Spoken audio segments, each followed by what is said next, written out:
Sometimes writers put stuff in their works that actually don't mean anything, and I really know that now after having written a novel that will be published later this year. So I'll explain. I was having a conversation about my book, Oxford Social Club, with a friend who got the advance copy from me, and in the book there is a pub that is, and this is not a spoiler, this is revealed from chapter 1, a CIA cover, and it's called the Magpie. And he was asking, why have the second venue when you already have the social club as the place to have the action happen? Why does the Magpie, this pub, take up so much space in the book? It's even on the cover of the book. Is it because the magpie is a bird that brings good fortune? Because the magpie is known as a bird that brings good fortune in Korea.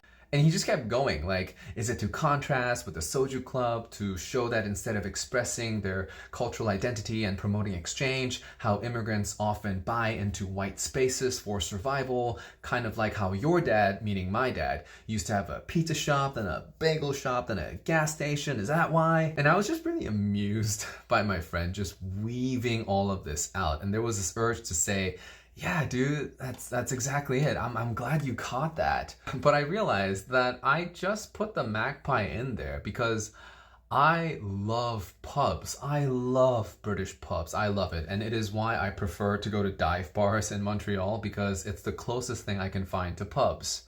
It was very interesting because I routinely do the same thing as my friend, trying to seek meaning from all these different things in a book, a TV show, or a film. And now I'm a little more certain that sometimes writers just write stuff in because they feel like it. But more importantly, I think it's beautiful that people are able to imbue meaning to a creative work that the original creator did not intend. Like what my friend did was a creative act, taking something and creating new meaning with it. If to him that is what the magpie means, a thematic contrast to the Soju Club, that's the book, right? That is what the book means to him, and that is a creative act. And this is why I always say a book is a creative conversation between the author and the reader. It is when a single work becomes 1,000 different works, provided 1,000 people read it, because no two people will read it the same. And that, in my opinion, is the most beautiful thing about fiction.